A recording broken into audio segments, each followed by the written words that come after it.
भाई बता दिया जाए आपका SRA में प्री में बिहार में 5 क्वेश्चन आता है। और जो लोग स्पेशली भाई बिहार देना चाहते हैं उनके लिए जो वहाँ का माइनर यानी कि जो छोटे छोटे वहाँ के कानून हैं वे काफ़ी महत्वपूर्ण भूमिका निभाते हैं। और प्रयास ये करिए कि एक एक छोटे छोटे कानून शुरू हुआ है भाई 5 में से इतना आप तैयार रखिए कि 4 क्वेश्चन तो आ ही जाए। एक क्वेश्चन की कोई गारंटी नहीं है भाई जैसे एपीओ में था कि आपका लोमले का केस आ गया। अब हमारे पुराने नोट्स में है, मैं कल ही देख रहा था तो मेंस के लिए तैयार कर रहा था 107 108, तो उसमें आपका है कि वो बाइगेमी से संबंधित है।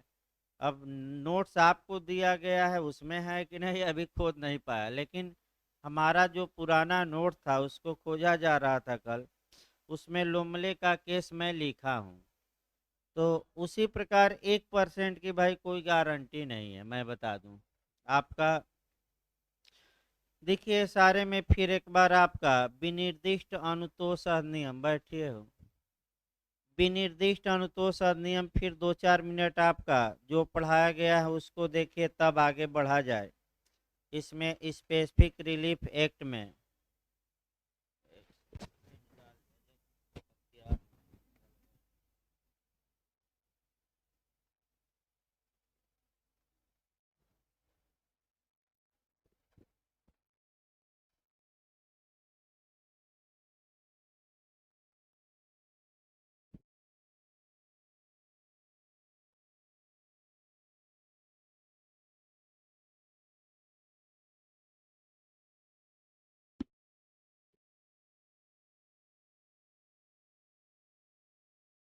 देखिए विनिर्दिष्ट अनुतोष अधिनियम के बारे में या स्पेसिफिक रिलीफ एक्ट के बारे में फिर 2 4 मिनट हम शुरुआत करते हैं। और तब आपका सेक्शन 6 से शुरू करना है। और आपका एक क्वेश्चन बिहार में या तो मेंस में या प्री में पूछा जाता है धारा 5 6 7 8 से। अब जैसा क्वेश्चन आपका पिछली बार जो बना था वह उपचार मैंने समय पूछा था कि धारा 6 के तहत आपका कितने दिनों के अंदर बेकब्जा किए जाने के सूट फाइल किया जाएगा, तो 6 माह के अंदर। और इसके पहले आपका जो धारा 6 से पूछा गया कि धारा 6 के तहत जो न्यायालय आदेश या डिक्री पारित करेगा उसके विरुद्ध क्या रेमडी है, क्या अनुतोष है, क्या उपचार है, तो उसमें 4 ऑप्शन दिया था। एक पुनर्विलोकन, एक दिया था अपील, फिर आपका पुनरीक्षण या रिवीजन, और इनमें से कोई नहीं। तो वहाँ अपील और पुनर्विलोकन नहीं होगा, तो एक हो सकता है रिवीजन। ये बिहार जो जे में आपका क्वेश्चन 2 बार बना वह दोनों बार का क्वेश्चन धारा 6 का आपका बताया गया।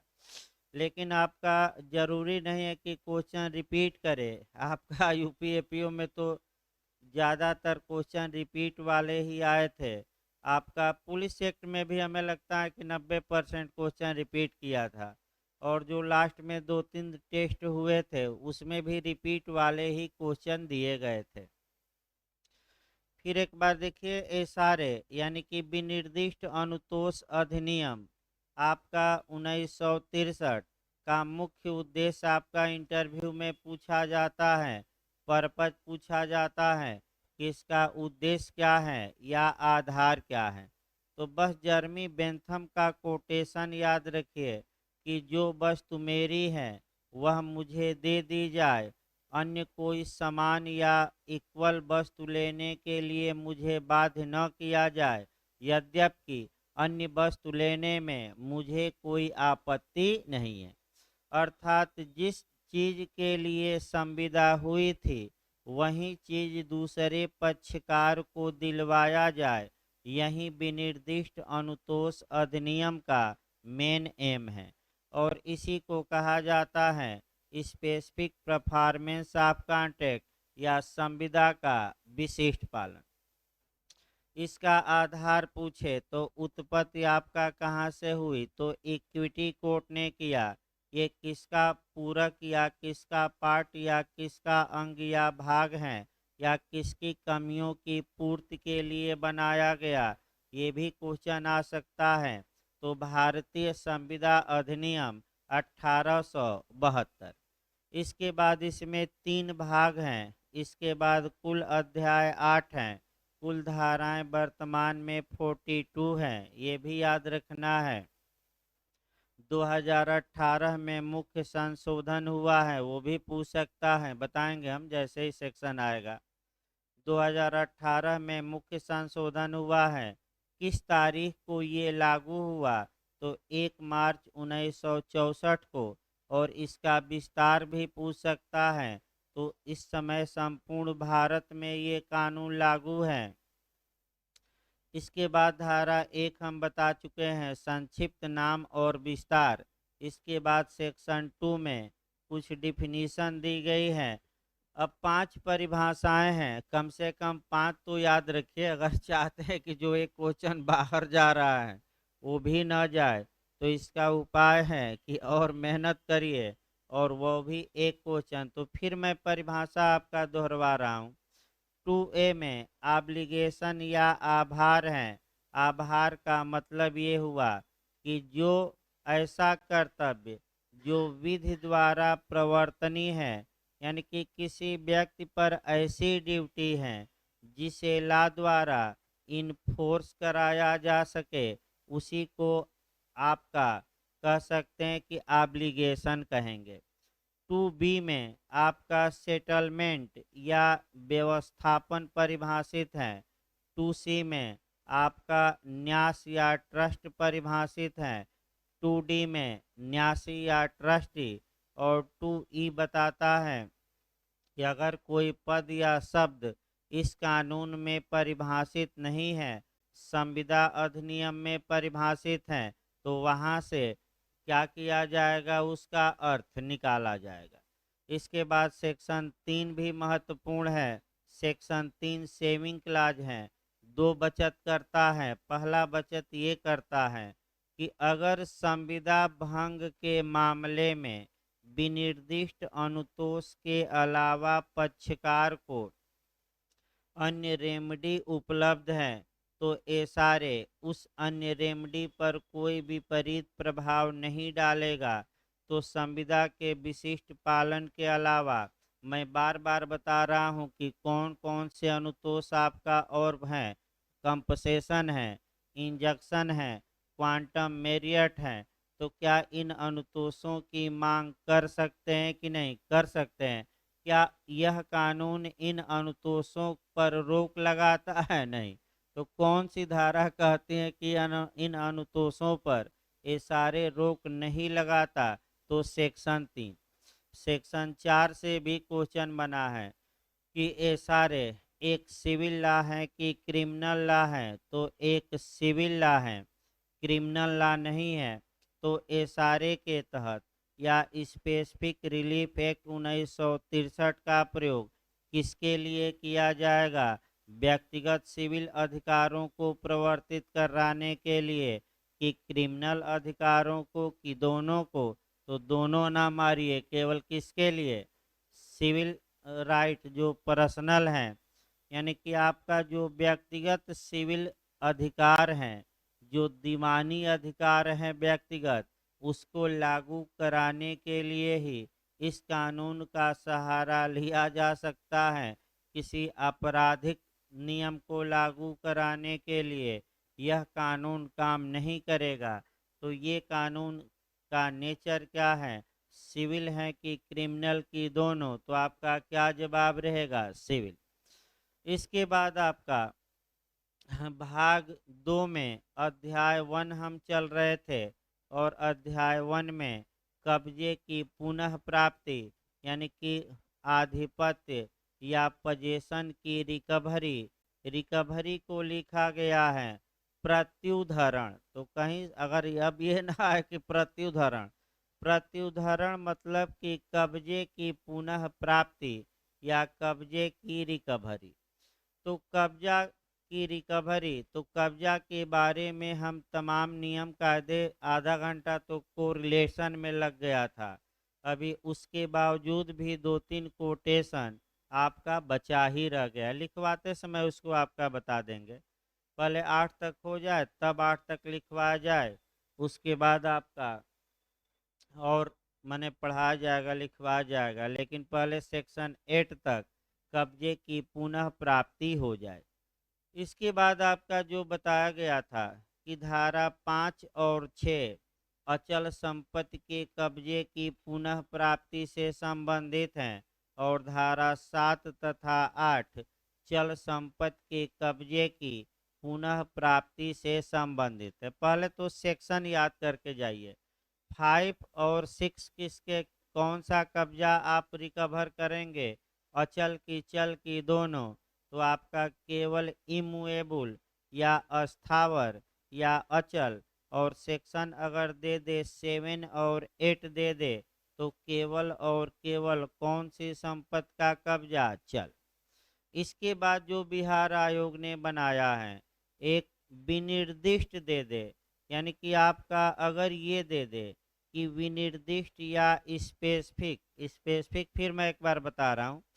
विनिर्दिष्ट अचल संपत्ति का मतलब कि ऐसी संपत्ति जो जिसकी पहचान निश्चित हो, यानी कि विनिर्दिष्ट का मतलब ये हुआ कि जिसकी पहचान अच्छे ढंग से की जा सके, वह क्या है, विनिर्दिष्ट।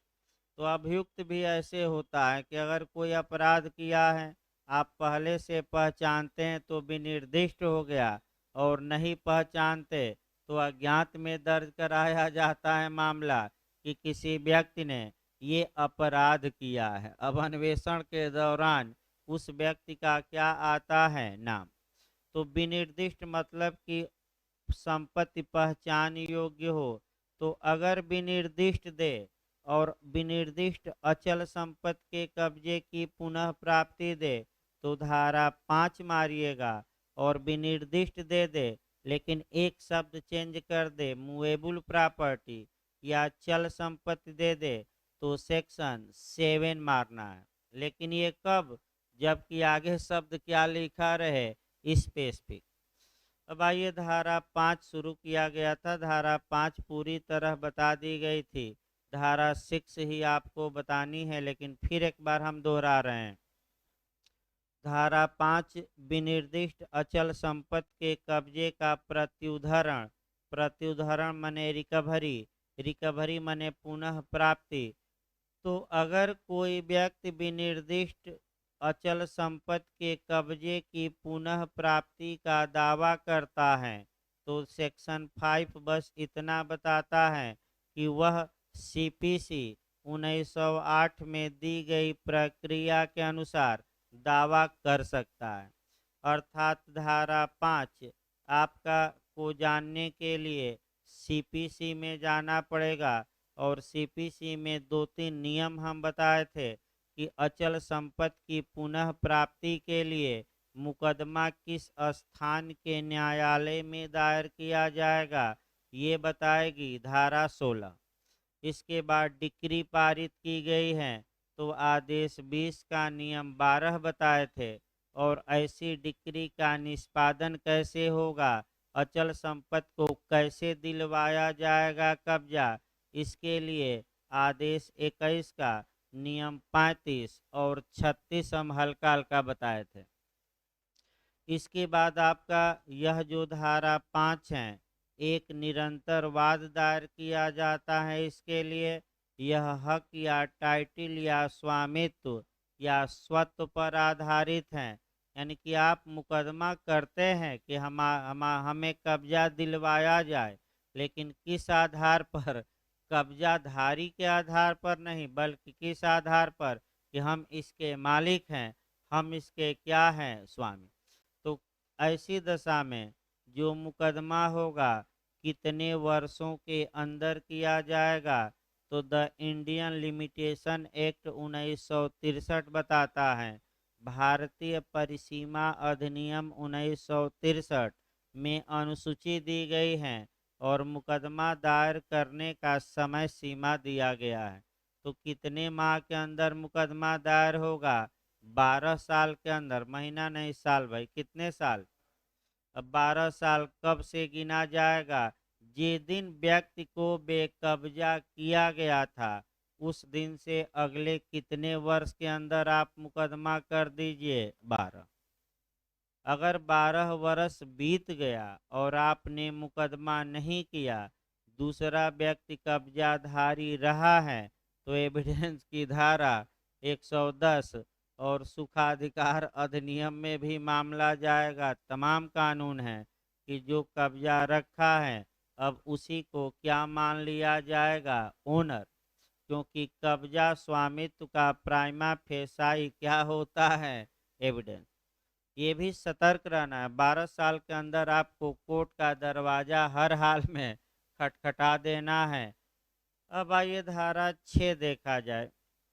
धारा 6 की भूमिका देखिए, उसके बाद आपका बेयर एक्ट को तोड़ा जाए। और धारा 6 में अभी 2 लाइन केवल कर पढ़ाई गई थी, फिर एक बार अब उसको बताया जाए। जहाँ तक सेक्शन 6 की बात है, सेक्शन 6 के तहत भी अचल संपत्ति के कब्जे की पुनः प्राप्ति के लिए ही वाद दायर किया जाता है। लेकिन धारा 6 में जो 4-5 पहलू हैं उसको याद रखना है।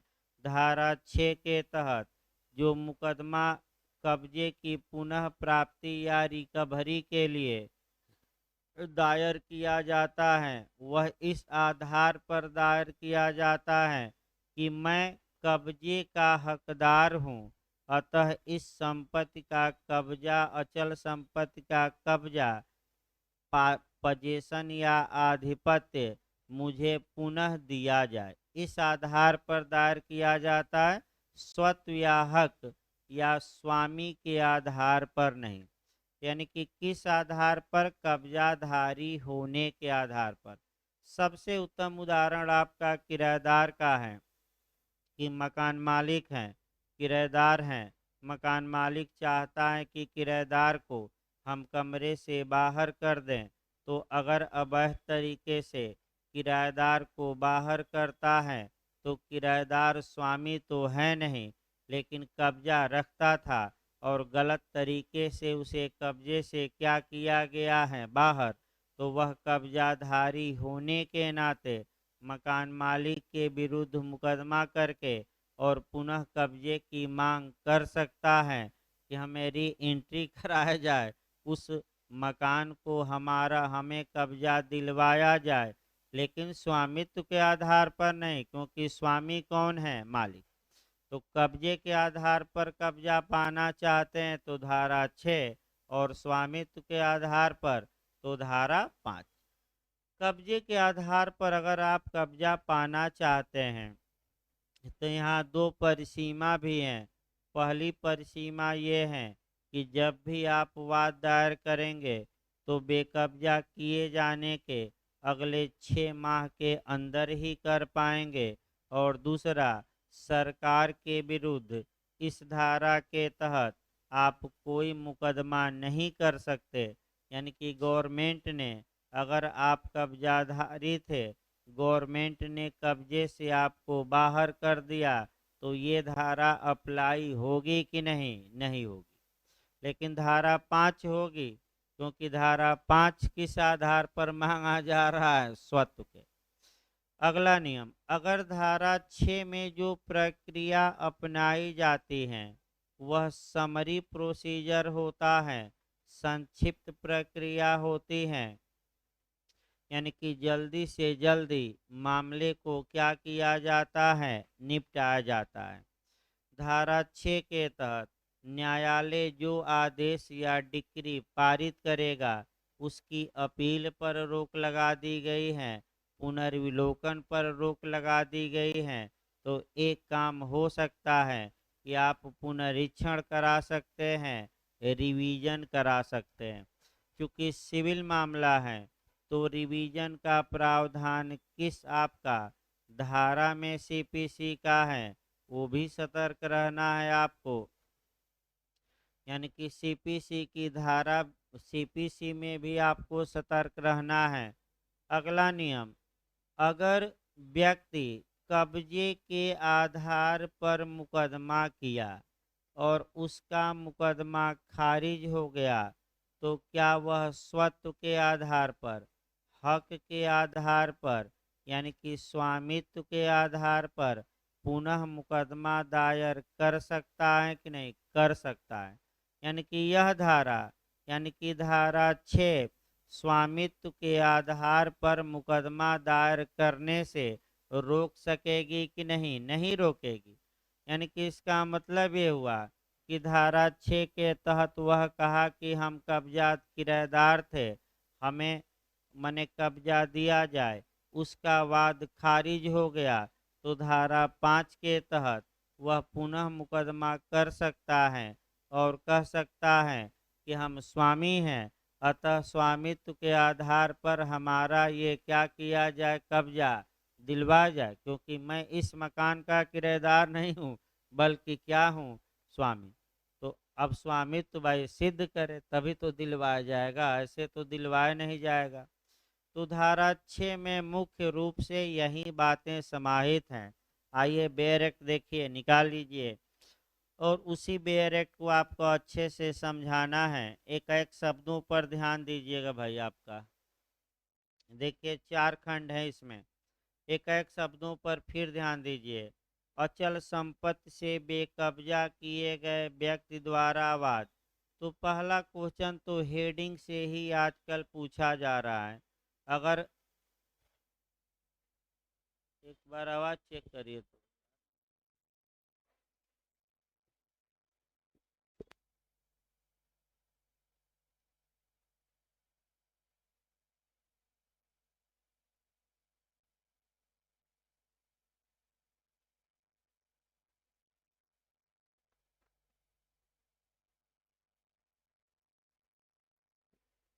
हेलो।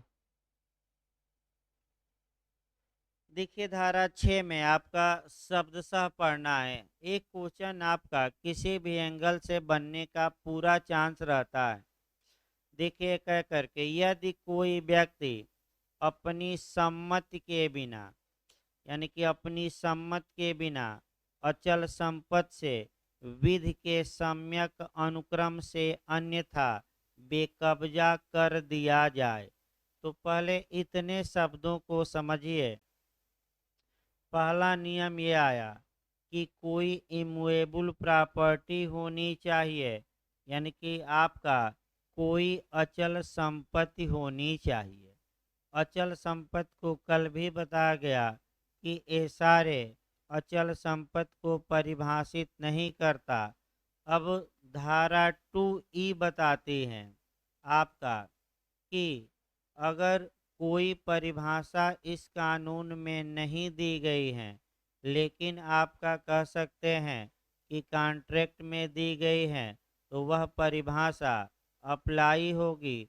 तो कॉन्ट्रैक्ट एक्ट में भी अचल संपत्ति को कहीं परिभाषित नहीं किया गया है। तो फिर एक बार नियम निकालना है कि अगर कोई शब्द आए और उसकी कहीं परिभाषा कानून में, उस कानून में न दी गई हो, तो एक कानून अलग भारत में बना है परिभाषा के लिए।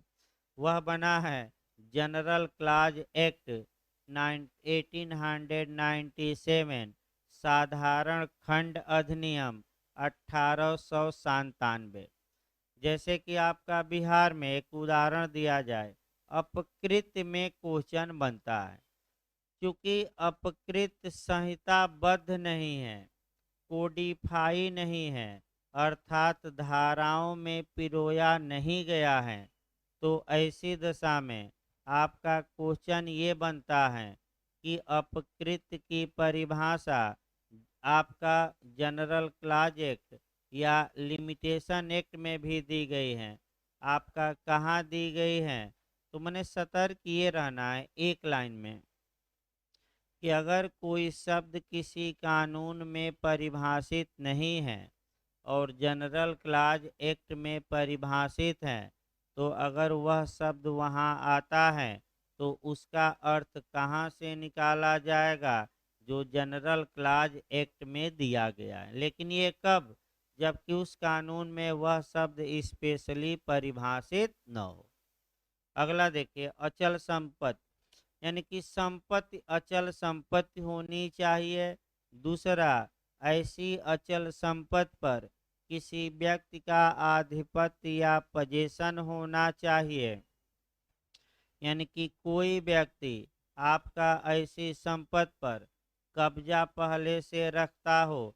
अगर कब्जा रखता ही नहीं है तब ये धारा लागू नहीं होगी, यानी कि ये जरूरी है कि वह पहले से उस मकान या जमीन पर क्या हो, काबिज हो, उसे उस उसे उसके कब्जे से बाहर किया गया हो, यानी कि उसे उसके कब्जे से बाहर किया गया हो।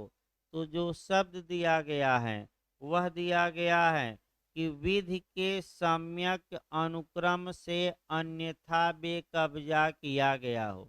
इस लाइन को थोड़ा समझिए। विधि के सम्यक अनुक्रम से अन्यथा बेकब्जा किया गया हो, यहाँ दो भागों में बांट लीजिए। अगर उसको उस अचल संपत्ति से बेकब्जा किया गया है और विधि का पालन करते हुए, कानून का पालन करते हुए, तब ये धारा अप्लाई नहीं होगी। क्यों नहीं होगी?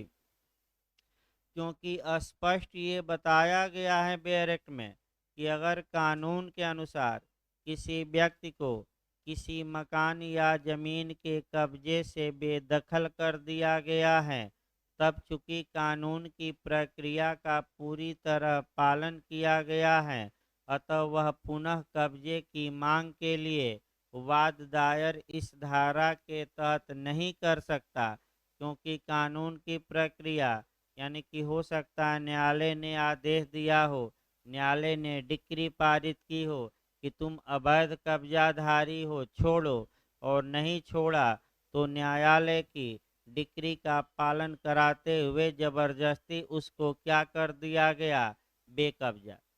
तो अगर कानून का पालन करते हुए, लॉ को फॉलो करते हुए बेकब्जा किया गया है, तो यह धारा अप्लाई नहीं होगी। तो कब अप्लाई होगी? जब विधि की प्रक्रिया से अन्यथा बेकब्जा किया गया हो। अन्यथा का मतलब ये हुआ कि कानून की प्रक्रिया को पालन न करते हुए अवैध तरीके से उसे कब्जे से बाहर किया गया हो। अवैध, वैध नहीं बल्कि कैसे, अवैध। अगला, जो कब्जे से बाहर या बेदखल किया गया है उसकी रजामंदी के बिना किया गया हो, अर्थात इसका मतलब कि अगर मकान मालिक और किराएदार का मामला था, किराएदार कंसेंट दे दिया, सम्मत हो गया, या रजामंदी किराएदार ने दे दी और किराएदार की रजामंदी के आधार पर मालिक ने उसे बेकब्जा मकान से कर दिया, तो यह धारा लागू नहीं होगी। अर्थात इस धारा के लागू होने के लिए यह आवश्यक है कि जिस व्यक्ति को बेकब्जा किया गया है वह उसके लिए रजामंद हो या न हो, तो न हो। अगर रजामंद हैं कि हमें कब्जे से आप क्या करिए, बाहर, हम सम्मति देते हैं, तब तो ये धारा विफल हो जाएगी और पुनः कब्जे की मांग की जा सकेगी कि नहीं, नहीं की जा सकेगी। इतनी बातें आपका जो एक लाइन दो लाइन में था, यही मुख्य तत्व है और इसको भी आपको तैयार करना है। अगला देखिए, तो अगर बेकब्जा कर दिया गया है, सम्मत के बिना किया गया है, कानून की प्रक्रिया का उल्लंघन करके किया गया है, और बेकब्जा किस संपत्ति से किया गया है, अचल संपत्ति से, तो ऐसी दशा में तो, अब इसके बाद तो का मतलब इसके बाद आपका कर दिया जाए तो, यानी कि उसके बाद क्या होगा। तो एक उदाहरण आपका देखा जाए भाई, सबसे अच्छा है। मान लीजिए ए किराएदार हैं और बी मकान मालिक हैं। बी ने ए को मकान से कहाँ कर दिया, बाहर कर दिया, और ए की सम्मत के बिना कानून की प्रक्रिया का क्या करते हुए उल्लंघन। तो का मतलब इसके बाद क्या होगा, तो ए को क्या उपचार हैं, यानी कि ए को क्या उपचार हैं, तो ए धारा 6 के तहत न्यायालय में वाद दायर करे और पुनः कब्जे की मांग करे कि जिस मकान से मैं बाहर भेजा गया हूँ जबरदस्ती, उस मकान पर मुझे कब्जा दिलवाया जाए। मैं स्वामी तो नहीं हूँ, लेकिन मैं वैध कब्जा रखता था और अवैध तरीके से मुझे क्या किया गया, बाहर। तो पुनः कब्जे की मांग कौन कर सकता है, ए। अब समस्या ये आई कि कौन कौन ऐसे लोग हैं जो पुनः कब्जे की मांग के लिए मुकदमा दायर कर सकते हैं। तो पहला तो ए ही कर सकता है। ए का मतलब क्या हुआ, वह का मतलब क्या हुआ, जिसे बेकब्जा।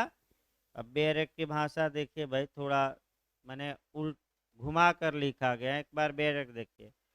तो वह का मतलब कि वह स्वयं, यानी कि स्वयं भी लिख सकता था कि वह स्वयं, यानी कि इसका मतलब ए आपका कब्जे, ए दूसरा कोई ऐसा व्यक्ति जिसके माध्यम से उसका कब्जा है, यानी कि इसका मतलब ये हुआ कि कोई ऐसा व्यक्ति भी वाद ला सकता है जिसके माध्यम से उसका कब्जा है। ये जो शब्द हैं ये आपका 2018 में संशोधन करके जोड़ा गया। तो आप दूसरा इसको थोड़ा समझिए फिर से। कोई ऐसा व्यक्ति जिसके माध्यम से उसका कब्जा है, यानी कि इसमें एक उदाहरण हम देखेंगे मालिक और अभिकर्ता का, या मालिक और सेवक का भी देख सकते हैं, या पिता पुत्र का भी देख सकते हैं, कोई दिक्कत नहीं है। लेकिन एक उदाहरण कम से कम बताया जाए कि मान लीजिए कि मालिक की ओर से अभिकर्ता किसी अचल संपत्ति पर कब्जा रखता था और अभिकर्ता को आपका अवैध तरीके से बेकब्जा कर दिया गया है। तो पहला नियम ये मिला कि जिस व्यक्ति को बेकब्जा किया गया है वह वाद ला सकता है कब्जा की पुनः प्राप्ति या रिकवरी के लिए, यानी कि अभिकर्ता। 2018 में ये जोड़ा गया कि अभिकर्ता जिसके माध्यम से कब्जा रखता है वह व्यक्ति भी वाद ला सकता है। तो अभिकर्ता अपने लिए कब्जा रखता है कि मालिक के लिए, मालिक के लिए। तो क्या मालिक अभिकर्ता को बेकब्जा कर दिया गया है, तो क्या मालिक कब्जे की पुनः प्राप्ति के लिए वाद ला सकते हैं कि नहीं, ला सकते हैं। भाई किसके माध्यम से अभिकर्ता कब्जा रखा है, मालिक के। तो वही तो 2018 में जोड़ा गया कि जिसके माध्यम से वह व्यक्ति कब्जा रखता था, जिसे क्या किया गया है, बेकब्जा, तो वह व्यक्ति भी कब्जे की पुनः प्राप्ति के लिए वाद लाने का अधिकार रखेगा। अब पिता पुत्र ही ले लीजिए। मान लीजिए पिता ने आपका अपने माध्यम से किसी मकान पर पुत्र को कब्जा दिया था और मकान मालिक ने पुत्र को बेकब्जा कर दिया, तो पुत्र भी वाद ला सकता है। और चूंकि पुत्र किसके माध्यम से कब्जा रखता है, आपका पिता के माध्यम से, तो पिता भी क्या कर सकते हैं, वाद ला सकते हैं। इसको आईपीसी में भी जोड़ सकते हैं और आईपीसी में आपका 27 धारा से जोड़ सकते हैं कि कुछ दशाओं में पति माने लिपिक या सेवक या पत्नी भले कब्जा रखते हों, लेकिन ये अपने लिए नहीं रखते, पत्नी पति के लिए, और जो सेवक और आपका अभिकर्ता हैं ये मालिक के लिए कब्जा रखते हैं। धारा 27 भी कुछ हद तक सुसंगत है, जहाँ की दूसरे के माध्यम से क्या रखा जा रहा है, कब्जा। एक लाइन और जूरिस्प्रूडेंस में इसको जोड़ना है कि अगर कोई व्यक्ति किसी दूसरे के माध्यम से कब्जा रखता है तो उस कब्जे को क्या कहते हैं, यानी कि दूसरों के माध्यम से प्राप्त कब्जे को आपका मीडिएट पजेशन, मीडिएट का मतलब व्यवहित कब्जा, व्यवहित माने दूरवर्ती, जे में आ चुका है, थोड़ा सतर्क रहिए, क्या कहा जाता है। एक समस्या भी इस पर बनी है यूपी में कि सेवक के माध्यम से मालिक कब्जा किसी वस्तु पर रखता है तो सेवक का कब्जा तत्कालिक है, तो वह आपका इमीडिएट हो गया, तात्कालिक या अव्यवहित, शुद्ध हिंदी में अव्यवहित। और दूसरा, मालिक चूंकि सेवक के माध्यम से कब्जा रखता है तो मालिक का कब्जा कैसा हो गया, मीडिएट या मध्यवर्ती, या शुद्ध हिंदी में आपका जो यूपीजे में दिया है व्यवहित। एक उदाहरण बनाया है कि सेवक के माध्यम से अगर मालिक कब्जा रखता है तो इस कब्जे को क्या नाम देंगे, तो मीडिएट या आपका मध्यवर्ती या दूरवर्ती, या आपका लीगल भाषा में जो शब्द हैं वह आपका व्यवहित। शब्द याद रखिए, कौन सा कब्जा, व्यवहित। फिर बैक हो आ जाए, तीसरा देखिए इसमें भाई, अथवा उससे व्युत्पन्न अधिकार द्वारा दावा करने वाला कोई भी व्यक्ति किसी अन्य ऐसे हक के होते हुए भी जो ऐसे वाद में खड़ा किया जा सके उसका कब्जा वाद द्वारा प्रत्युद्धृत कर सकेगा, यानी कि पुनः वापस पा सकेगा। तो तीसरा कौन व्यक्ति है जो कब्जे की पुनः प्राप्ति के लिए धारा 6 के तहत मुकदमा ला सकता है, तो बेकब्जा किए गए व्यक्ति का लीगल रिप्रेजेंटेटिव या विधिक प्रतिनिधि। बस एक लाइन, इसको पूरा वाक्य नहीं। अब हक जिसके माध्यम से भी उत्पन्न हुआ हो जिसे, तो उसको हम क्या कहते हैं, लीगल रिप्रेजेंटेटिव। इसका मतलब ये हुआ कि उदाहरण देखिए, ए एक व्यक्ति था, इसे बेकब्जा किया गया, ए का पत्नी बी है, पुत्र सी है, पुत्री डी है, तो क्या बी सी और डी ये कब्जे की पुनः प्राप्ति के लिए धारा 6 के तहत वाद लाने के हकदार होंगे कि नहीं होंगे, क्योंकि इनको जो हक मिला है ये किसके माध्यम से मिल रहा है, एक। तो अब 3 लोग ऐसे हैं जो वाद ला सकते हैं कब्जे की पुनः प्राप्ति के लिए धारा 6 के तहत। अब कौन कौन लोग हैं, पहला जिसे बेकब्जा किया गया, दूसरा जिसके माध्यम से बेकब्जा किया गया व्यक्ति कब्जा रखता था, और तीसरा बेकब्जा किए गए व्यक्ति के विधिक प्रतिनिधि या हित प्रतिनिधि। अब आइए अगला देखिए, ये आपका समाप्त हो गया। खंड 2 देखिए, खंड 2 आपका आपका बताया भी जा चुका है। इस धारा के अधीन कोई भी वाद, यानी कि धारा 6 के तहत जो आपका वाद दायर किया जाएगा उस पर कुछ सीमा लगाई गई है, परिसीमा या लिमिटेशन है। क्या क्या लिमिटेशन है, तो मैं भूमिका में भी बताया था।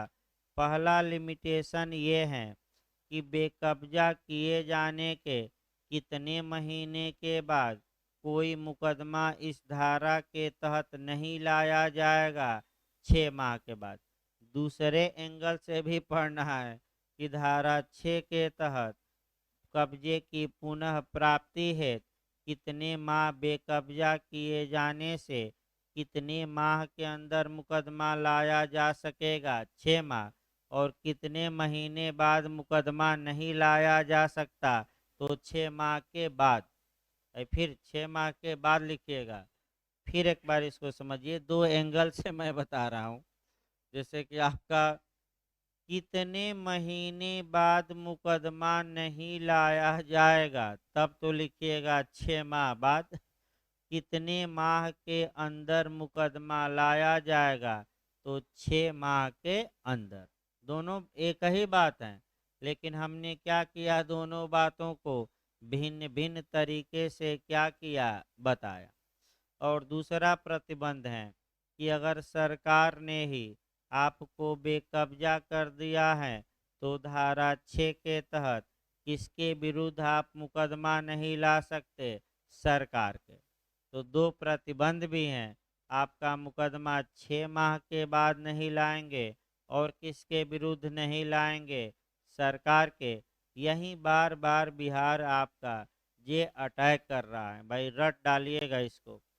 तीसरा खंड देखिए, मैं बता ही दिया हूँ आपका, इस धारा के तहत जो डिक्री या आदेश न्यायालय द्वारा पारित किया जाएगा, क्या उसकी कोई अपील होगी कि नहीं, नहीं होगी। क्या उसका पुनर्विलोकन होगा कि नहीं, यानी कि क्या उस बिंदु पर न्यायालय पुनः एक बार फिर से सुनवाई करेगा कि नहीं, नहीं करेगा। तो फिर याद रखिए कि धारा 6 के तहत दिए गए डिक्री या आदेश की अपील होगी कि नहीं, नहीं होगी। रिवीजन होगा कि नहीं, रिवीजन होगा। और पुनर्विलोकन होगा कि नहीं, तो सतर्क रहिएगा, पुनर्विलोकन भी क्या है, नहीं होगा। तो ये क्वेश्चन भी बिहार ज़्यादा पूछा जाता है, 3 ऑप्शन दे देगा और उसी में आपको सतर्क रहना है। क्या नहीं हो सकेगा, दे दे तो पुनर्विलोकन और अपील। क्या हो सकेगा, दे दे तो क्या मारेंगे, पुनरीक्षण। याद रखिए क्या मार कर आएंगे, पुनरीक्षण। इसके बाद खंड 4 देखिए, खंड 3 हो गया, वहीं बेरेक्ट पढ़ना नहीं है।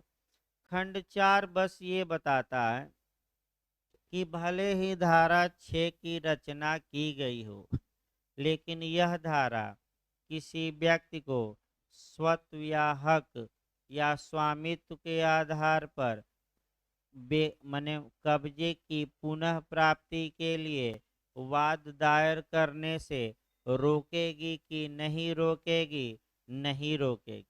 इसका मतलब ये हुआ कि अगर कोई व्यक्ति चाहे तो वह स्वामित्व के आधार पर भी कब्जे की मांग कर सकता है। तो स्वामित्व के आधार पर करता है तो कौन सी धारा लागू होगी, 5 लागू होगी कि 6। तो समय उसमें उसे कितना मिलेगा, 12 साल। और वह सरकार के विरुद्ध भी क्या ला सकता है, मुकदमा। इस प्रकार धारा 6 का चौथा खंड भी महत्वपूर्ण था। अब दोनों धाराओं में अंतर पूछा जाता है, और अंतर लास्ट में देखिए तब धारा 7 चली जाए। यहाँ अब आप ही लोग अंतर कुछ बताइए, तब आपका देखिए अंतर एक एक करके देखा जाए, अंतर भी पूछा जाता है। और इतना बताया गया है कि 4-5 अंतर तो आप खुद ही निकाल सकते हैं आपका। पहला, जहाँ तक धारा 5 की बात है, धारा 5 में जो कब्जे की पुनः प्राप्ति या रिकवरी या प्रत्युद्धरण भी कहा जाता है के लिए वाद लाया जाएगा, तो वह आपका विनिर्दिष्ट अचल संपत्ति के लिए। पहला ऑप्शन किसके लिए, विनिर्दिष्ट अचल संपत्ति। और धारा 6 के तहत अचल संपत्ति, एक शब्द छूटा है, आप देखिएगा कौन, विनिर्दिष्ट। ये पहला अंतर हो गया कि विनिर्दिष्ट अचल संपत्ति की पुनः कब्जे की प्राप्ति के लिए सेक्शन 5 और अचल संपत्ति के कब्जे की पुनः प्राप्ति के लिए सेक्शन 6 के तहत सूट फाइल किया जाता है। दूसरा अंतर, धारा 5 के तहत जब वाद दायर किया जाएगा तो कितने समय के अंदर आप कर सकते हैं, 12 साल। और धारा 6 के तहत कितने समय के अंदर, 6 माह। ये दूसरा अंतर हो गया। तीसरा, धारा 12, आपका किस आधार पर कब्जे की पुनः प्राप्ति के लिए मुकदमा दायर किया जाता है? स्वामित्व के आधार पर। और धारा 6 में किस आधार पर? कब्जे के आधार पर। यह तीसरा अंतर हो गया। चौथा, धारा 5 के तहत जो मुकदमा दायर किया जाता है वह एक निरंतर वाद होता है, अर्थात लंबे समय तक चलने वाला वाद होता है और रेगुलर प्रक्रिया या मुकदमों की नियमित प्रक्रिया अपनाई जाती है। जबकि धारा 6 के तहत नियमित प्रक्रिया नहीं, कैसी प्रक्रिया? समरी प्रोसीजर, संक्षिप्त प्रक्रिया। तो तुरंत सीपीसी में जाना है कि समरी प्रोसीजर किस आर्डर में दिया गया है। तो सिविल मामलों में संक्षिप्त प्रक्रिया और क्रिमिनल मामलों में भी संक्षिप्त प्रक्रिया है, दोनों में है।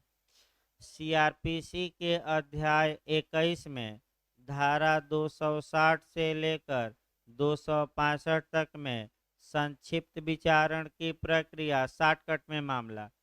तो तुरंत सीपीसी में भी जोड़ लेना चाहिए कि सीपीसी के किस आर्डर में। राजस्थान में एक बार मेंस में क्वेश्चन बना है, वैसे प्री में तो भाई कम चांस रहता है, लेकिन फालतू क्वेश्चन आपका अन्य राज्य बनाते हैं, जैसे एमपी हो गया आर्डर 37। एक बार देख लिया जो भाई सही है ना।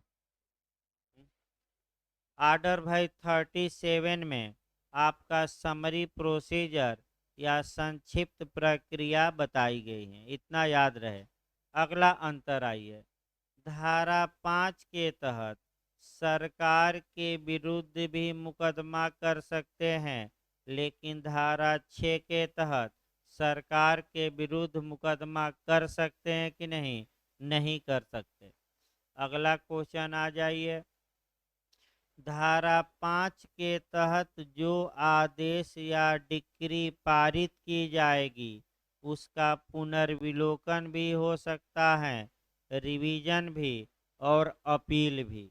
लेकिन धारा 6 के तहत जो डिक्री या आदेश पारित किया जाएगा उसका केवल रिवीजन हो सकता है, केवल निगरानी या पुनरीक्षण हो सकता है आपका, और न तो अपील होगी और न ही पुनर्विलोकन। तो आपका 6-7 अंतर बता दिया गया। किताब में भी ये मिलेगा नहीं, आप 2-3 अंतर देकर किताबों में क्या है निकल गया है। अब आइए चल संपत्ति देखा जाए। जहाँ तक चल संपत्ति के कब्जे की पुनः प्राप्ति की बात है, आपका 2 सेक्शन काम करेगा। आपका एक सेक्शन 7 और दूसरा सेक्शन आपका 8। धारा 7 में विनिर्दिष्ट चल संपत्ति की बात की गई है, जबकि धारा 8 में आपका मने चल अन्य चल संपत्ति की आपका। तो विनिर्दिष्ट का मतलब ये हुआ कि चल संपत्ति या मूवेबल प्रॉपर्टी या जंगम संपत्ति ऐसी हो जो निश्चित हो, यानी कि जिसकी पहचान आसानी से क्या की जा सके, की जा सके। अब अपना गेहूं और दूसरे का गेहूं एक में ही मिला दिया, तो बताइए आसानी से की जाएगी कि नहीं पहचान? नहीं की जा सकती। अब मोबाइल मिला दिया तो भले कर दी जाए, आपका गेहूं मिला दिया, आटा मिला दिया, तो कहाँ पहचान करेंगे? तो उसके लिए क्या दिलवाया जाता है? पैसा दो, तो आपका बताया जाएगा आगे। देखिए अब चल संपत्ति का नियम पहले देखिए। पहले तो चल संपत्ति की परिभाषा देखिए। मूवेबल प्रॉपर्टी का मतलब ये हुआ कि जो चलायमान हो। सामान्यतः जो संपत्ति चलायमान होती हैं उसी को मूवेबल प्रॉपर्टी कहते हैं, यानी कि संपत्ति की प्रकृति ऐसी होती है जो आसानी से एक स्थान से दूसरे स्थान तक ले जाई जा सके। जैसे आपका घोड़ा है, वाहन है, अनाज है, आपका इत्यादि चीज़ें हैं। अब मकान है, तो क्या इसे आसानी से एक जगह से दूसरी जगह तक लाया जा सकता है कि नहीं? नहीं। अब अगला नियम, मूवेबल प्रॉपर्टी की परिभाषा इशारे नहीं देता। आपका जब इशारे नहीं देता तो कॉन्ट्रैक्ट में हम खोजेंगे, तो कहीं संविदा अधिनियम में भी धारा 2 में चल या जंगम संपत्ति या मूवेबल प्रॉपर्टी की परिभाषा नहीं दी गई है। तो जब नहीं दी गई है तो फिर आपका ये साधारण खंड अधिनियम में देखा जाएगा और वही परिभाषा यहाँ क्या करेगी, काम। लेकिन आपका आईपीसी की धारा 22 में जरूर चल संपत्ति की परिभाषा दी गई है, लेकिन वह परिभाषा केवल आईपीसी और तत्पश्चात सीआरपीसी के लिए लागू होगी, ये एसआरए के लिए लागू नहीं होगी। फिर हम बता दें, आईपीसी में परिभाषित है कि धारा में आपका 22 में, लेकिन सतर्क ये रहना है कि वह परिभाषा तो आपराधिक मामलों में लागू होगी और एसआरए क्या है, सिविल। तो विनिर्दिष्ट चल संपत्ति। अब दूसरा क्वेश्चन आइए, सीपीसी में थोड़ा गौर करना है। जहाँ तक सीपीसी की बात है, अगर चल संपत्ति के प्रति कोई दोष किया गया है या चल संपत्ति के प्रति आप अपकृत किया गया है या मूवेबल प्रॉपर्टी के लिए आप कोई अन्य रिलीफ की मांग करते हैं, तो पहला क्वेश्चन ये आया कि किस स्थान के न्यायालय में आपका मुकदमा दायर किया जाएगा। इसका निर्धारण सीपीसी की धारा 19 से होगा, यानी कि 19 से। फिर एक बार हम बता रहे हैं, चल संपत्ति है और उसके प्रति या तो कोई अपकृत किया गया या आप अन्य अनुतोष मांग रहे हैं। अन्य अनुतोष में आपका रिकवरी आ जाएगा। अन्य अनुतोष का मतलब क्या हुआ, चल संपत्ति के प्रति कोई भी अनुतोष, तो उसमें क्या आ जाएगा कि चल संपत्ति की क्या करना, वापसी, ये आ जाएगा उसमें। तो चल संपत्ति की वापसी के लिए मुकदमा किस स्थान के न्यायालय में दायर किया जाएगा, इसका प्रावधान सीपीसी की किस धारा में दिया गया है, 19 में, यानी कि 19 में। यानी कि जब भी धारा 7 और 8 पढ़िए, एक लाइन आपका कौन सी धारा भी कवर करनी है, 19 भी। तो जहाँ दोष किया गया और इसके बाद जहाँ प्रतिवादी वास्तव में और स्वेच्छा से निवास करता है, कारोबार करता है या व्यक्तिगत अभिलाभ के लिए कार्य करता है, इन सभी जगहों में से कहीं भी ऐसी चल संपत्ति के प्रति किए गए दोष के लिए मुकदमा दायर किया जा सकता है। एक उदाहरण प्री और मेंस में लगातार 19 से बनता है, वो जरूर हम कोरिलेट करके देखें। ये दिल्ली का निवासी है और बी कलकत्ता में है। ए एक लेटर लिखता है बी को कलकत्ते में और उसमें डिफमेशन वाली बातें, यानी कि अपमानजनक बातें या मानहानिकारक बातें लिखी गई हैं। ए ने लेटर कहाँ से लिखा, दिल्ली से। बी को लेटर प्राप्त कहाँ हुआ, आपका कहाँ हुआ प्राप्त, कलकत्ता में। और इसके बाद मान लीजिए जो प्रतिवादी ए हैं वह निवास करता है बनारस में, फिर आपका कारोबार करता है लखनऊ में और व्यक्तिगत लाभ के लिए, पर्सनल बेनिफिट के लिए स्वयं कहाँ कार्य करता है, आपका पटना में। तो ऐसी दशा में धारा 19 कहती है कि जिसकी मानहानि हुई है वह कहाँ कहाँ मुकदमा दायर कर सकता है। तो जहाँ दोष कारित किया गया, तो बताइए कहाँ दोष कारित किया गया, कलकत्ता में। तो कहाँ भी मुकदमा ए के खिलाफ करेगा, पहला ऑप्शन कलकत्ता। फिर ए कहाँ निवास करता है? बनारस में। तो बी कहाँ ले जाकर मुकदमा कर दे? बनारस। फिर ए कहाँ कारोबार करता है?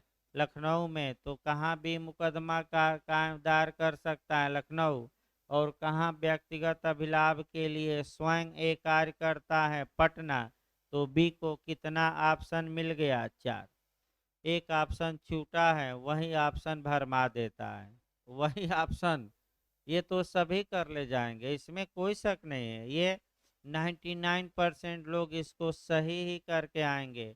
जो ऑप्शन बनता है वह ये बनता है कि बी कहाँ मुकदमा दायर नहीं कर सकेगा। तो आप लोग बताइए, अब ये दे दे कि आपका चार ऑप्शन फिर चेंज करिए। पहला तो जहां दोष कारित किया गया तो मानहानिकारक लेटर बी को कहाँ प्राप्त हुआ? कलकत्ता में। तो वही दोष क्या हुआ? कारित किया गया। लेकिन जहां प्रतिवादी निवास करता है उस स्थान पर वह मुकदमा दायर नहीं कर सकता। तो इसी उदाहरण को हल्का सा चेंज कर दिया जाए। जो बी है लेटर पाया कलकत्ते में, लेकिन बी निवास करता है बॉम्बे में। तो क्या बी ए के खिलाफ बॉम्बे में मुकदमा कर सकता है कि नहीं? नहीं। प्रतिवादी निवास करता है, कारोबार करता है इत्यादि, ये नहीं देखा जाएगा। किसका देखा जाएगा? वादी का। यानी कि जब भी ए के खिलाफ मुकदमा कर रहा है तो अब ए का देखा जाएगा, न कि बी का। बी जहां निवास करता है, कारोबार करता है या व्यक्तिगत अभिलाभ के लिए स्वयं कार्य करता है, बी उस स्थान पर मुकदमा दायर करने का अधिकार रखता है कि नहीं? नहीं रखता। तो 4 ऑप्शन देगा और उसमें एक देगा कि वादी जहां निवास करता है। तो भाई जहां वादी निवास करता है उस स्थान पर वह मुकदमा दायर करने का हक रखता है कि नहीं? नहीं रखता। फिर एक बार हम बता रहे हैं, बहुत गलतियां होती हैं यहाँ से। 4 जगह याद रखिए जहां दोष किया गया, यानी कि जहां मानहानि कारक लेटर क्या हुआ? प्राप्त हुआ। तो किस स्थान में प्राप्त हुआ? कलकत्ता। जहां वादी, वादी का मतलब ए, निवास करता हो या कारोबार करता हो या व्यक्तिगत अभिलाभ के लिए दूसरे के माध्यम से कि स्वयं कार्य करता हो, स्वयं, वहां बी मुकदमा कर सकता है। 4 ऑप्शन बी को मिला और 4 में से किसी भी स्थान के न्यायालय में मानहानि के लिए मुआवजे की मांग के लिए मुकदमा किया जा सकता है। लेकिन भी लगाना है कि जो ये मानहानि है या डिफमेशन है, ये सिविल में भी आएगा और क्रिमिनल में भी। तो बिहार ने पूछा कि जब एक ही कार्य सिविल भी हो क्रिमिनल भी हो, यानी कि सिविल रंग हो क्रिमिनल रंग हो, तो कार्यवाही की जा सकती है केवल सिविल, केवल क्रिमिनल, सिविल या क्रिमिनल, और सिविल और क्रिमिनल दोनों समवर्ती, कनकरेंट। तो क्या मार कराएंगे? सिविल और क्रिमिनल कनकरेंट, कनकरेंट मने समवर्ती।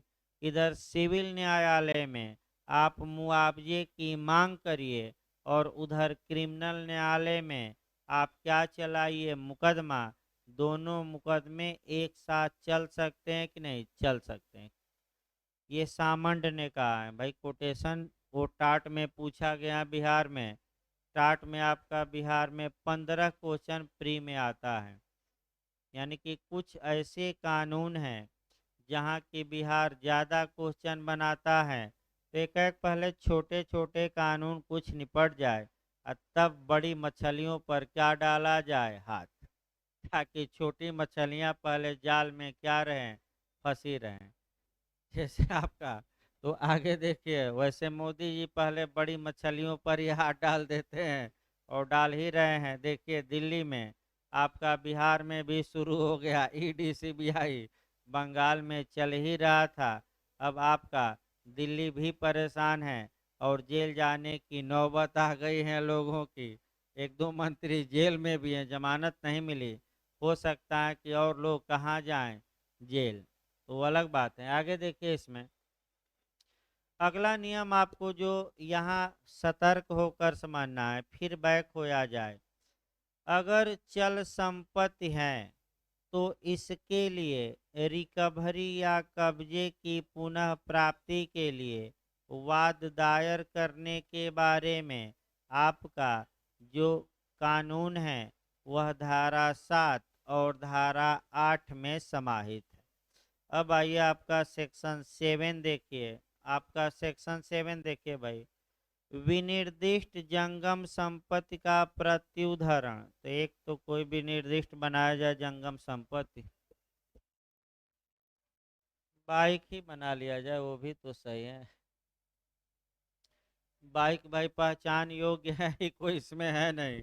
विनिर्दिष्ट चल संपत्ति का आपका प्रत्युदाहरण देखिए, जो व्यक्ति विनिर्दिष्ट चल संपत्ति के कब्जे का हकदार हो वह सीपीसी द्वारा उपबंधित प्रकार से उसका प्रत्युदाहरण कर सकेगा। इसका मतलब ये हुआ कि विनिर्दिष्ट शब्द पकड़िए, यानी कि मूवेबल प्रॉपर्टी ऐसी है जिसकी पहचान निश्चित हो कि अनिश्चित, निश्चित, अनिश्चित नहीं, असमंजस में नहीं। यानी कि आपका जो मुस्लिम ला में होता है असमंजस या भ्रम या जो सुफा होता है, सुफा नहीं यानी कि असमंजस में नहीं, बल्कि क्या है यहाँ नियम, क्या यहाँ चल संपत्ति क्या हो, पहचान योग्य हो। तो अगर चल संपत्ति पहचान योग्य है, कोई व्यक्ति उसके कब्जे का हकदार है और कब्जे की मांग करता है कि इस चल संपत्ति का कब्जा हमें दिलवा दिया जाए, तो ये सारे कहता है कि वह सीपीसी में दी गई प्रक्रिया के अनुसार कब्जे की पुनः प्राप्ति के लिए वाद ला सकता है। तो अब न पूछिएगा कि सीपीसी की धारा में, सेक्शन अभी पूरा डिटेल में बताया गया कि धारा में 19 में, और मुकदमा किस स्थान के न्यायालय में दायर किया जाएगा, तो 4 ऑप्शन मिले और 4 में से किसी में। इसको एक कमी रह गई क्रिमिनल से जोड़ने से। आपका जो बिहार और तमाम राज्य समस्याएं भी यूपी में पूछा गया था पिछली बार, पत्रों द्वारा अपराध के मामले में क्या होगा। वही पत्र चल रहा था तो उसमें एक पत्र द्वारा अपराध भी है। तो आपका सीआरपीसी की धारा 182 ऐड करिएगा। सीआरपीसी की धारा 182 बताती है कि अगर लेटर द्वारा या पत्र द्वारा अपराध किया गया है तो कहाँ कहाँ जांच विचारण की जा सकती है। तो जिस स्थान के, जिस न्यायालय के स्थानीय अधिकारिता के अंदर से पत्र भेजा गया और जहां पत्र क्या हुआ प्राप्त, इन दोनों न्यायालयों को ऐसे मामलों में इंक्वायरी और ट्रायल का हक होगा। तो कौन सी धारा क्रिमिनल मामलों में जोड़ेंगे, 182। भाई बिहार एपीओ में 6 क्वेश्चन आया था, ये भी क्वेश्चन आया था। यानी कि आपका 177 से 189 तक, 189 तक में एपीओ में 6 क्वेश्चन आया था। तो सतर्क रहना। 182 सीआरपीसी से भी, यानी कि जब भी आप 19 पढ़िए सीपीसी तो कम से कम थोड़ा बहुत क्या करिए वहाँ भी कोरिलेट करते रहिए। अगला देखिए आपका 89 ऐसी चल संपत्ति के कब्जे के लिए स्पष्टीकरण 1 देखिए। 89 ऐसी चल संपत्ति के कब्जे के लिए इस धारा के अधीन वाद ला सकेगा जिसके जिसके फायदे प्रदहित का वह व्यक्ति हकदार हो जिसके लिए वह न्यासी है। तो पहले न्यास समझिए और न्यासी द्वारा मुकदमा चलवाइए। देखिए ध्यान से भाई, मान लीजिए ए इस कोई बस ही बनाया जाए सबसे। इस बस का न्यासी है, और न्यास इसलिए बनाया गया है कि ये बस किराए पर चलाई जाएगी, और जो किराया इस बस से आएगा उससे छोटे छोटे बच्चे क्या करेंगे, आपका उनको क्या दी जाएगी, शिक्षा दी जाएगी। तो अब आपका ये, और न्यासी या ट्रस्टी या देख रेख कर्ता किसको बनाया गया है, ए को। अब ये बस है, तो ऐसी दशा में अब हिताधिकारियों के हित के लिए इस बस का किराया प्रयोग किया जाएगा। और मान लीजिए इस बस पर कब्जा आपका सी ने जमा लिया, तो क्या हिताधिकारी तो मुकदमा ला ही सकते हैं, इसमें कोई शक नहीं है। आपका ये मामला जाएगा सीपीसी में भी, आपका 92 जो ये मामला जाएगा न्यास का, वह सीपीसी की 92। तो आपका दो या दो से अधिक हिताधिकारी ला सकते हैं, न्यासी भी ला सकता है। यानी कि इसका मतलब कि बच्चे तो मुकदमा ला ही सकते हैं कि इस बस पर जबरदस्ती किसने कब्जा कर लिया है, सी ने। इस कब्जे को वापस दिलवाया जाए, इसमें कोई शक नहीं है। लेकिन अब समस्या ये आई कि क्या जो ट्रस्टी है या न्यासी है, यानी कि उसका जो गार्जियन, कहिए गार्जियन ही कहा जाता है, संरक्षक, यानी कि जो ए है, इस बस पर कब्जे की मांग के लिए क्या मुकदमा ला सकता है कि नहीं, किसी से इस बस का कब्जा हमें दिलवाया जाए, तो ला सकता है, क्योंकि वह हिताधिकारियों की ओर से कब्जा रखने का कौन हकदार है, न्यासी। फिर एक बार समझिए, न्यास थोड़ा कठिन है, जब तक न्यास नहीं आएगा तब तक ये उदाहरण भी नहीं आएगा। पहले न्यास 1 मिनट समझिए, उसके बाद भाई आपका देखा जाए। जो ट्रस्ट यानी कि बिलीव, और इसीलिए मैं बता दूं, 2C में आपका न्यास न्यास को परिभाषित किया गया है, और धारा 2D में न्यासी को। इसीलिए क्योंकि कई बार आपका न्यास और न्यासी इस एक्ट में आएंगे, और न्यास और न्यासी आए तो भाई अब 2 मिनट में तो बताना संभव नहीं है, क्योंकि इसके लिए आपका जो ये भारतीय न्यास अधिनियम 1872 है, नहीं 1882, वह काम करेगा। तो जब तक वह कानून थोड़ा आप नहीं जानेंगे तब तक न्यास उतना अच्छे से नहीं आएगा। लेकिन एक उदाहरण हम बता रहे हैं, न्यास समझने का प्रयास करिए उदाहरण पर। मुस्लिम विध में इसे वक्फ कहा जाता है, और अन्य विधियों में ट्रस्ट या न्यास कहा जाता है। न्यास विश्वास पर आधारित होता है। ट्रस्ट का मतलब हुआ बिलीव, यानी कि एक व्यक्ति दूसरे पर क्या करता है, विश्वास, और दूसरा क्या करता है, विश्वासघात। तो इसी को हम कहते हैं ट्रस्ट या न्यास। और ये अपराध है विश्वासघात करना, 405 से लेकर 409 तक विश्वासघात करना क्या है, अपराध। तो ऐसी दिशा में समय भी हो गया, कल इसको आगे बढ़ाएंगे। आपका न्यास थोड़ा और डिटेल में 2 4 5 मिनट बताना पड़ेगा, तब आपका न्यासी द्वारा क्या मांगा जाएगा, कब्जा वापस मांगा जाएगा। तो कल भाई लिखवाया भी जाएगा आपका, कल कॉपी लेकर आइएगा। यानी कि अभी तो क्लास चलेगा ही, मैंने कल एसआरए की कॉपी भी लेकर आइए, मेंस की भी कॉपी लेकर आइएगा, क्योंकि 10 12 क्वेश्चन मेंस में बनते हैं। प्री का जब हो जाएगा तो प्री में तो आपका एक पे लिखवाना है, छाँट छाँट के। वैसे नियम यह है कि पढ़ाते समय आप लिखते रहिए, सबसे अच्छा तरीका वही है प्री के लिए, क्योंकि जो लिखवाया जाता है वो बहुत सीमित दायरा में लिखवाया जाता है। तो लेक्चर के समय ही आप शॉर्टकट में लिखिए, सबसे अच्छा तरीका प्री के लिए है। तो